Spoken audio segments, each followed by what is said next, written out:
అండి అందరికీ నా ఛానల్ ఎవరైనా కొత్త చూస్తున్నట్టయితే ప్లీజ్ సబ్స్క్రైబ్ చేయండి. పొదరిల్లు ఈరోజు ఎపిసోడ్ ఏం జరిగిందంటే, సర్టిఫికేట్ల కోసం ఇంటికి వచ్చిన మహాతో ముందు లలిత మాట్లాడుతుంది. మా ఇంటి పరువు తీసినా కూడా నీకు మరో అవకాశం ఇస్తున్నాం, నువ్వు తిరిగి ఆ కొంపలోకి వెళ్ళకూడదు, ఇక్కడే ఉండమని లలిత అంటుంది. లేదమ్మా, నేను ఇక్కడ ఉండలేను, నేను జాబ్ చేయాలనుకుంటున్నా అంటుంది మహా. ఇక ప్రతాప్ రంగంలోకి దిగుతాడు. ఆ తాళి తీసి పక్కన పెట్టి ఇక్కడే ఉండు, నీకు ఒక్క రోజులో విడాకులు ఇప్పిస్తానని ప్రతాప్ అంటాడు. ఆ భూషణ్ ఇంకా నీకోసం వెయిట్ చేస్తున్నాడని ఆది కూడా అంటాడు. ఆ మాట వినగానే మహాకి సిచ్యువేషన్ మొత్తం అర్థమైపోయింది. వీళ్ళు మళ్ళీ ఆ భూషణ్ గాడితో పెళ్లి చేయడానికే తనని ఇక్కడికి రప్పించారని మహా మనసులో అనుకుంటుంది. ఇక మారరా, నేనేం మీరు చెక్కిన శిల్పాన్ని కాదు, మీ ఇంట్లో రాయిని కాదు, అసలు మిమ్మల్ని నమ్మి వచ్చినందుకు పశ్చాత్తాపడుతున్నాను. నేను వచ్చింది మళ్ళీ బందీగా మారటానికి కాదు, మీరు అనుకున్నది ఏది జరగదు, మీ శాసనాల అధికారాలు చెల్లవు, నా సర్టిఫికేట్లు ఇస్తే మీకు దండం పెట్టి వెళ్ళిపోతానని మహా అంటుంది. ఇక మర్యాదగా నా సర్టిఫికేట్లు నాకు ఇవ్వండి అని మహా గట్టిగా అడుగుతుంది. దీంతో నీకు ఈ సర్టిఫికేట్లే కదా కావాలి, అమ్మా నాన్న వద్దు, అంతేగా ఈ కాగితాలు మాత్రమే కావాలి. ఆఖరిసారి చెప్తున్నా, నీకు 2 అవకాశాలున్నాయి. ఒకటి, సర్టిఫికేట్లు కావాలంటే ఆ పెళ్ళి మర్చిపోయి ఇక్కడే ఉండాలి. రెండోది, మా మాట వినకుండా వెళ్ళావంటే వీటిని కూడా వదులుకొనే వెళ్ళాలి. ఆలోచించుకో. నేను 3 అంకెలు లెక్క పెట్టేలోపు నీ నిర్ణయం చెప్పు, లేకపోతే ఈ సర్టిఫికేట్లు ఇక్కడే కాల్చేశానని ప్రతాప్ బెదిరిస్తాడు. ఏదో ఒకటి తేల్చుకో, ఇవి కావాలా ఇల్లు కావాలా అని ప్రతాప్ అడుగుతుంటే మహా కన్నీళ్లతో వేడుకుంటుంది. ప్లీజ్ నాన్న అని బతిమిలాడుకున్నా వద్దని హారిక అంటున్నా కూడా వినకుండా ప్రతాప్ మహా సర్టిఫికేట్లు కాల్చేస్తాడు. ఇక కాలిపోతున్న సర్టిఫికేట్లు చూసి మహా గుండెలు పగిలేలా ఏడుస్తుంది. తర్వాత ప్రతాప్పై ఫైర్ అవుతుంది. నా సర్టిఫికేట్లు బూడిద చేశావు, ఇంకా నీకు అహంకారం తగ్గలేదా? ఎవరిచ్చారయ్యా నీకు ఈ అధికారం? ఎక్కడి నుండి వచ్చిందయ్యా నీకు ఈ శాసించే హక్కు? ఎవరు నువ్వు? బతుకున్న కూతురికి పిండం పెట్టాలనుకున్న తండ్రివి, అంతే కదా? నా కళల్ని బూడిద చేశారు, నా ఆశల్ని బూడిద చేశారు, ఇంకేం మిగిలింది? నేనే కదా. నన్ను తగలబెట్టేస్తావా? పరువు కోసం కన్న కూతుర్ని హత్య చేస్తావా? చంపేశావు కదా, ఆ రోజే తల కడిగేసుకున్నావు కదా. నా మీద నాకు మాత్రమే సర్వాధికారాలున్నాయి, వెళ్ళిపోతాను, స్వేచ్ఛగా వెళ్ళిపోతానని మహా అంటుంది. ఇక ఎవరే నిన్ను వెళ్ళనిచ్చేదని లలిత ముందుకొస్తుంది. ఆగు, అక్కడే ఆగు, నన్ను ఆపడానికి ఇప్పుడు నువ్వు ఎవరు? మీకు పరువు కావాలి, నాకు నా కెరియర్ కావాలి. ఈ రెండు ఎప్పటికీ కలవలేవు. మీరు నేను అంతే. మీ దారి వేరు, నా దారి వేరు. నా దారికి అడ్డు రావద్దు. ఎవరు నన్ను ఆపడం కాదు కదా, ఒక్క మాట అనే హక్కు కూడా మీకు లేదు. చంపుకోవడం మీకేం కొత్త కాదు కదా. ఏమాత్రం నా మీద మమకారం మిగిలినా అది చంపేసుకోండని మహా అంటుంది. నీ సర్టిఫికేట్ కాలిపోయాక ఇంకేం మిగిలిందని వెళ్తావే అని ఆది అంటాడు. రే, ఇంట్లో ఎవడో ఒకడే మూర్ఖుడుంటాడు, ఇంటి నిండా మూర్ఖులే తయారయ్యారేంట్రా అంటుంది మహా. ఇక ఎంత మాట అన్నావే అని లలిత వాక్ అవుతుంది. ఇంతవరకు వచ్చాక మీకు మర్యాద ఇచ్చేదేంటి?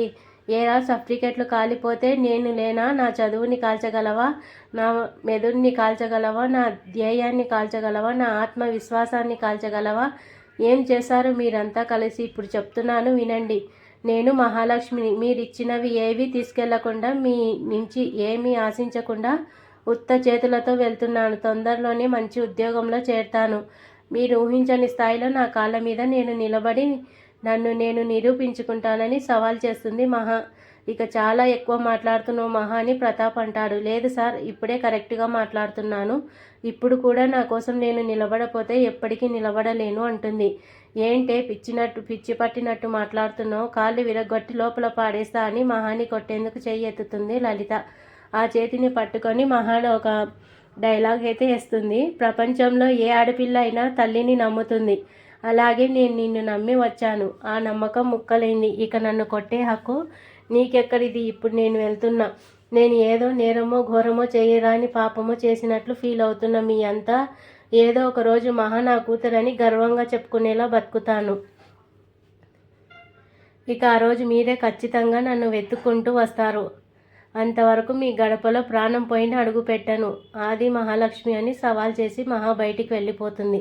ఇక చూస్తావేంట్రా, వెళ్ళి ఆపరా అని ఆదితో అంటుంది లలిత. దీంతో మహా ఆగు అంటూ ఆదిని పరిగెత్తుకుంటూ వస్తాడు. గేటు దగ్గర కన్నాని చూడగానే వీడెందుకు వచ్చాడు, ఎంత ధైర్యం నీకు అని కొట్టడానికి ముందుకొస్తాడు ఆది.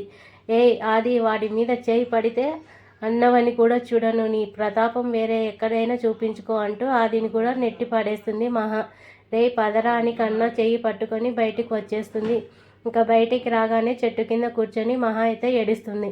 అసలు లోపల ఏం జరిగిందో వదినా అని కన్నా అడుగుతాడు. నన్ను ఇక్కడే శాశ్వతంగా ఉంచేయడానికే పిలిచారు, నమ్మక ద్రోహం చేశారు. మా వదిన మాట విని ఇక్కడికి వచ్చినందుకు నట్టెట్లో ముంచారు.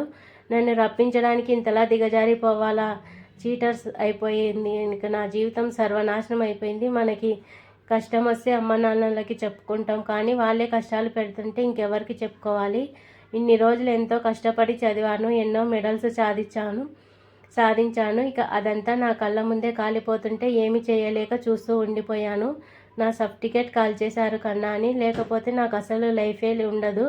అసలు వాళ్ళు మనిషిలా కాదు రాక్షసులా ప్రవర్తించారని మహా ఏడుస్తుంది. ఇక వాళ్ళు నీ కళల్ని చంపేశారని ఇప్పుడు నువ్వు నన్ను చంపేస్తావా వదిన అంటాడు కన్నా. ఏం మాట్లాడుతున్నావురా అని మహా ఏడుపు ఆపేస్తుంది. బాగా ఆకలేస్తుంది వదిన, నువ్వు ఇలాగే ఏడుస్తూ కూర్చుంటే నేను ఆకలితో చచ్చిపోతాను కదా అంటాడు. అయ్యో చెప్పవేంట, దగ్గరలో నాకు తెలిసిన రెస్టారెంట్ ఉంది, అక్కడ నీకేమైనా తినిపిస్తానని తీసుకెళ్తుంది.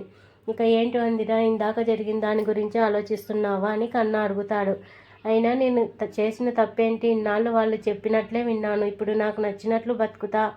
ఇన్ని రోజులు ఇంట్లో నుంచి వచ్చేసినందుకు నాకు గిల్టీగా ఉండేది, కానీ ఇప్పుడు అసలు లేదు. ఎందుకంటే నేను అసలు తప్పే చేయలేదు కదా అంటుంది మహా.